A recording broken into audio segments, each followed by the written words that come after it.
Normally, I don't pick up hitchhikers. By rule, I don't think it's worth the risk when, if somebody truly needs a ride, they can call an Uber or Lyft and be off in 10 minutes. However, on a quick snack run last month, I made the mistake of breaking my rule when I approached a young woman who was walking alone in the pouring rain. At first, I fully intended to drive by as I would have with any other person. She must have noticed me driving up because right as I came up on her, she spun around, nearly jumped in front of my car, and frantically waved her arms for me to stop. As I screeched to a halt, she ran up to the driver's side window and started on a tangent about how her phone died and how she was still 6 miles away from home. Her face was obstructed by a mask, oversized hat, and dark glasses, so I couldn't glean any semblance of sincerity from her facial expressions, but I could hear the desperation in her voice. Dumb of a decision as it was, I didn't feel right letting her walk home in the rain without a phone when she was clearly begging for help. This is on top of the fact that I didn't exactly have anywhere else to be at 1 a.m. I opened the door, and almost as soon as she entered the car, she asked for me to go straight.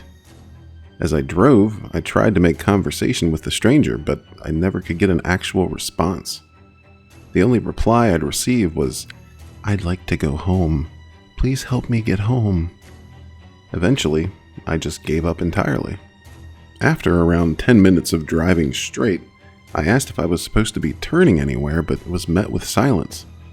I turned toward the woman for a brief moment to repeat my question, but instead slammed on the brakes when I laid eyes on her. All the items covering her face had been removed to reveal a completely smooth surface. The only hint at some approximation of a face was the slight rise and fall of veiny skin where her mouth would have been, almost as if she was imitating breathing. Instinctually, I put the car into park and moved to run out, but before I could even touch the handle, a large hand clamped around my arm and held me in place. I was close to having a full-blown panic attack, but she raised a gnarled finger to non-existent lips and made a quiet shh sound. When she spoke, her voice had taken on a much more gravelly tone, and the pressure from her vice grip forced me to take every word with the utmost respect. "You will not leave," she stated. "You must drive. You no longer have a choice." When she released her grip, I didn't say a word.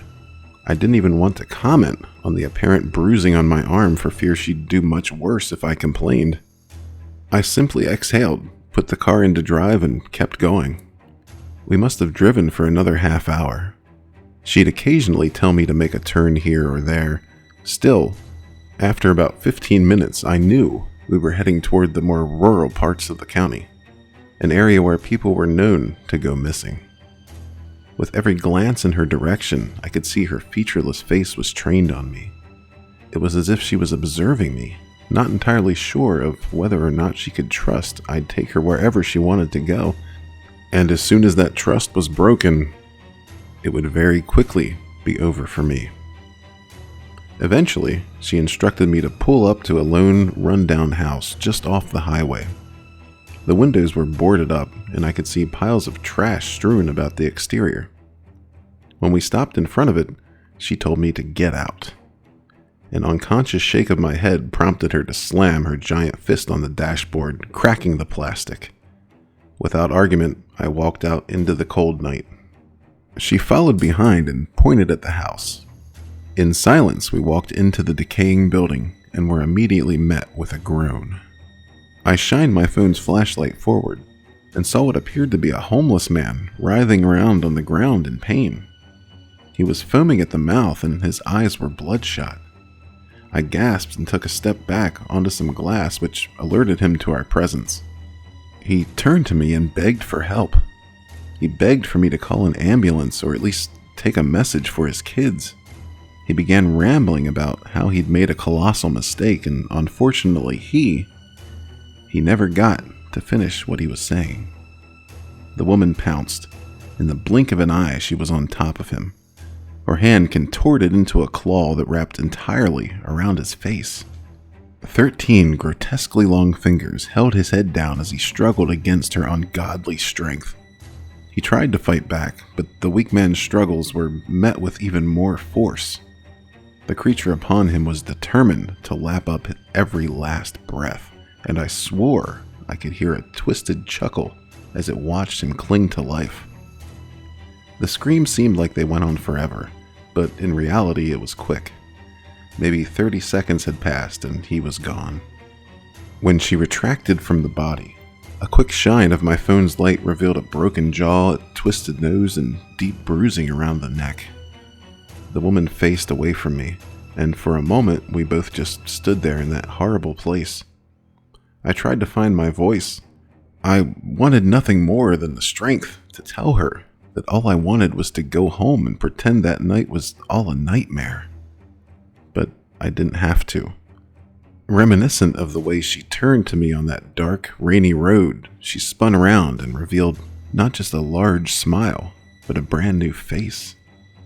One that greatly resembled that of the man she had just taken from this world. Her parting words to me, in his voice, were, "Thank you very much. Never return here." With that, she simply walked further into the decaying structure. As soon as she was out of sight, I sprinted back to my car and sped all the way home. That night, I must have quadruple checked all the locks, taped the curtains down, and left a pile of makeshift weapons by my bed. Every single dream I had for the next month consisted not just of visions of her, but many more creatures like her. And honestly, despite it all, I still never wanted to tell anyone. I want nothing less than to be another random guy throwing a story in a sea of tall tales. I knew that anyone I told this to would roll their eyes and tell me that I'm being ridiculous or that I needed to be drug tested. I'd rather just avoid scrutiny entirely. But just last week, a man was found dead in his home, clearly suffocated, jaw and nose broken. No tips have led to anything significant. The police's only hint is a crappy video of some young man who was described as appearing featureless, being dropped off near the home. Funnily enough, just last night, I saw a post on one of those community apps saying that someone in the area thought they saw the murdered man walking the streets. It turned out to be just a young man who looked remarkably similar to him. After hearing that story, I think I feel a little less crazy going public with this. To the man I enabled the death of, I'm so sorry. I thought I was doing something good, and as a result, it ended in tragedy. I will never forgive myself for that. I don't know what you were going through, but you deserved so much better. And to the world at large, if you're ever in a situation where someone is trying to hitchhike with you, please keep driving.